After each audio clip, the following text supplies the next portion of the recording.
मोठ्या डिफेक्टचा म्हणजे एवढा जो साईज होती एवढ्या साईजचा तेच इथे नवी मुंबईला झालेलं नाहीये. म्हणजे हे 18-20 सेंटीमीटरचा जो गॅप होता आणि जी आतडी पूर्णच्या पूर्ण बाहेर होती असल्या साईजची हर्निया सर्जरी कुठे झालेली नाही. साधारणतः हा जो हर्निया प्रकार आहे हा कशामुळे होतो आणि ती जी महिला आपल्याकडे आली ही कुठून आली होती आणि तिच्यावर कशा प्रकारे उपचार केले? ती बेडवर झालेली. तिचं अगोदर अलिबागला आणि दुसऱ्या त्याच्या अगोदर अजून एक ठिकाणी ऑपरेशन झालेलं होतं आणि ती नंतर मग आमच्याकडे ओळखीने आलेली होती. तर आम्ही तिला सगळं एक्सप्लेन केलं होतं. त्याचं मेन कारण असतं की स्नायू कमजोर होतात. जसं वय वाढतं तसं स्नायू कमजोर होतात किंवा मग अगोदरची जी शस्त्रक्रिया झालेली असावी अगोदर त्याच्या कारणाने जसं ते स्नायू वेगळे होत जातात आणि जसं सरांनी सांगितलेलं की स्नायू असे बाजूला खेचले जातात. त्याच्यामुळे थोडा जरी गॅप असेल मध्ये आणि त्या पेशंटनी जर काळजी घेतली नसेल त्यावेळेला ट्रीटमेंट घेतलेली नसेल तर ती गॅप तो वाढत जातो. जो डिफेक्ट असतो तो वाढत जातो आणि हळूहळू तो जास्त होतो आणि मग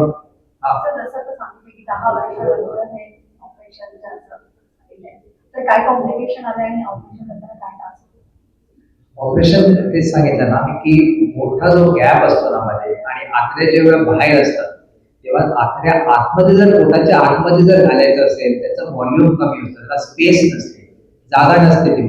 त्याच्यामुळे तेवढे जर आतड्याच्या बाहेर असतात आणि सडनली आपण स्नायूच्या आतमध्ये घातलं तर पोटाचं जे आवरण असते त्याला आवरण दिल्यानंतर सडनली त्याला पेशंटला श्वासोश्वास घ्यायला त्रास होऊ शकतो. तुमच्यावरती प्रेशर येतो किंवा आतड्याला आतमध्ये जर आपण ढकलतोय आतमध्ये स्नायूचं त्याला आवरण देतोय जे आवरण नसते. आता 18 सेंटीमीटरचा गॅप होता सडनली आपण आतड्या आतमध्ये पोटाच्या आतमध्ये जरा ढकलतोय आणि ती स्पेस लिमिटेड असते. त्याच्या कारणाने आपण हे जे प्रोग्रेसिव्ह न्यूमोपेरेटोनियम म्हणतो की त्याला पेशंटला सवय होते त्यासाठी आपण त्याला आतमध्ये गॅस भरला थोडे दिवस त्याच्यामध्ये ते स्नायू थोडे स्ट्रेच करून घेतले त्याला इंजेक्शन दिलं स्नायू रिलॅक्स होण्यासाठी त्याला इंजेक्शन दिले. हे जे सगळ्या गोष्टी आहेत त्याच्यासाठी आपल्याला हे प्रिपरेशन लागतं. आपण जर समजा म्हटलं की आत्ताच आपण डायरेक्टली ऑपरेशन करणं असं नाही होत कारण ते फेल झालं. तसंच त्या लोकांनी अगोदर केलेलं होतं त्याच्यामुळे ते पेशंट परत त्याला परत होत होतं. त्याच्यामुळे आपल्याला हे प्लॅन करून 3-4 वेळा त्याला प्रोसिजर करून पेशंटला रिलेटिव्हला समजावून त्याप्रमाणे आपण त्याला प्रोसिजरला घेतलेलं होतं. या महिलेला कोणता त्रास होत होता आणि हा जो ऑपरेशन होतं हे आव्हानात्मक होतं? डेफिनेटली आव्हानात्मक होतं कारण तिला चालायला त्रास होता. तुम्ही बघितले ते साईज जी होती ती एवढे साईज असताना जेव्हा त्या आतड्याच बाहेर होत्या तिला पोटात एवढ्या कळा यायच्या मध्ये उलट्या व्हायच्या संडासला त्रास व्हायचा पोटात दुखायचं खाल्ल्यानंतर तिचं पोट जेवण जिरत नव्हतं आणि चालायला पण तिला त्रास होत होता. काही समजा काही खाली उचलायचं असेल किंवा दुसरं काही काम करायचं असेल म्हणाला पोटात दुखायचं.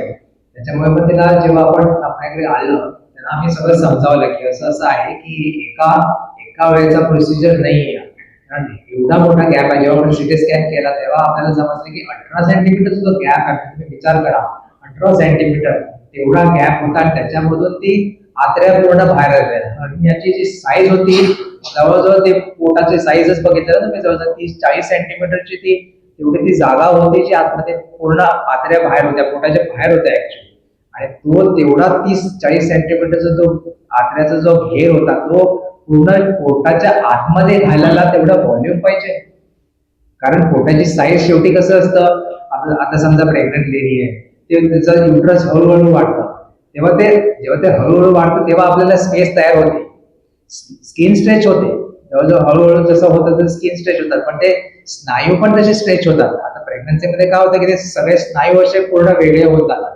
तसंच तिथं झालेलं की ते स्नायू पूर्ण साईडला गेलेले होते आणि मध्ये जो गॅप होता तो 18-20 सेंटीमीटरचा गॅप होता आणि त्याच्यामध्ये फक्त चामडी होती. आतड्याच्या वरती जे त्याचं आवरण होतं फक्त चामडीचं होतं स्नायू बिलकुल नव्हते. शस्त्रक्रियेपूर्वी तिला ज्या वेदना होत होत्या त्या शस्त्रक्रियेनंतर काय त्यात फरक पडला का? पूर्ण शून्य. आणि नातेवाईकांचं काय म्हणणं? ती एकदम खुश आहे. ती एकदम हसत गेली आणि ती आता म्हणते की मला सगळं आता नॉर्मल तिचं काम ती घरचं करू शकते ती अगोदर करत नव्हती. आता तिचं जेवणाचं तिची ॲपेटाईट पण वाढलेली आहे भूक पण वाढलेली आहे जेणेकरून ते सगळं नॉर्मल खाते आहे तिचं मोशन्स पण नॉर्मल होते शौचाला पण नॉर्मल होते तिचं त्याच्यामध्ये आता एकदम खुश आहे. यापूर्वी झालेल्या आम्ही तिला योजनेद्वारे आम्ही तिचं ऑपरेशन केलेलं आहे. पेशंट कडून एकही पैसा आम्ही घेतलेला नाहीये. तिला विनामूल्य तिचं पूर्ण ऑपरेशन झालेलं आहे. जे काय आपण 3-4 वेळा तिला ऍडमिट केलं, प्रत्येक वेळेला तिला पेशंट कडून एकही आपण पैसा घेतलेला नाहीये. सगळं सेंटर हेडनी आणि सरांनी एवढी मदत केली की सगळ्याच्या सगळं तिला विनामूल्य झालं आणि त्याच्यासाठी पण पेशंट एकदम खुश होता. त्यांना कुठले, कारण ते जसं सांगितलं मी, इंजेक्शनची कॉस्टच एवढी होती, एवढे महागातले इंजेक्शन होते, तिला ती एवढी अफोर्डिंग नव्हती. ती एवढी तिला दुसरीकडे पण ती गेली असती तर तिचा जवळजवळ 4-5 लाखाचा खर्च आला असता. आम्ही तिला पूर्ण फ्री मध्ये करून दिले. आजची उद्योगनगरी न्यूजला सबस्क्राईब, बेल आयकॉनला प्रेस करा, लाईक, कमेंट आणि शेअर करा.